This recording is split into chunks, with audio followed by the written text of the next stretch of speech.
yangu. Siwezi nikakubali Yesu akapita asiguse maisha yangu, asiguse uhitaji wangu, asiguse haja ya moyo wangu. Bwana Yesu asifiwe. Yeye huyu mama aliona fursa aliposikia Yesu anaenda kwa Yairo na umati mkubwa unamsonga Yesu. Yeye mama aliona ni fursa, akasema hili fursa imepita kwenye mtaa wangu, kama jinsi ambavyo fursa imepita kwenye mji mpya, kama jinsi ambavyo kina baba mji mpya mmepewa fursa na Yesu, na Yesu kupita jioni leo, kama jinsi ambavyo kina mama mji mpya mmepewa fursa ya Yesu kuwatembelea kwenye matanga yenu, kwenye nyumba zenu, kwenye vibanda vyenu, kwenye miti yenu. Ni Yesu anazungumza na wewe, ni Yesu anasema na wewe, ni Yesu anasema na wewe. Kwa huyu mama aliposikia habari kwamba Yesu anapita kuelekea nyumbani kwa Yairo, akasema hii ni fursa na siwezi nikaacha fursa ikanipita. Haleluya. Wakati ninasoma eneo hili kuna mambo makubwa matatu ambayo niliona. Jambo la kwanza ambalo niliona ni muda mrefu ambao mama alitumia akiteseka. Ni muda mrefu ambao mama alitumia akihangaika. Katika ule muda wa mateso, katika muda ule wa magonjwa alipoteza marafiki.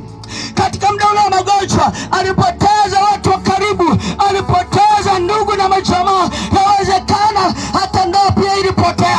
Maana nikisoma sioni Biblia ikizungumza kuhusu mume wake, ila inamzungumza mama kwa sababu ya tatizo alilokuwa anapitia. Liliharibu ndoa, liliharibu marafiki, liliharibu ndugu, watu wakamwacha maana amekuwa mgonjwa muda mrefu. Nataka nikwambie mtu mji mpya, yawezekana una changamoto, yawezekana una shida. Hiyo shida unapitia inafanya watu wamekuacha, inafanya watu wamekutenga, inafanya watu wamekudharau, inafanya watu wamekuona usikii. Lakini ninataka nikwambie jioni leo yako majibu, jioni leo yako majibu, jioni leo yako majibu, jioni leo yako majibu. Na yawezekana umelia, hakuna mtu anainuka kukusaidia. Jioni leo ninazisema habari za matumaini, ninamleta Yesu kwako. Yeye atakusaidia, yeye atakutetea, yeye atakuwezesha. Haleluya. Kwa jambo la kwanza, huyu mama alipoteza watu wake wote wa karibu, alipoteza marafiki, alipoteza jamaa, alipoteza tandoa. Ndoa imeisha, marafiki wameisha, kila kitu kimeisha.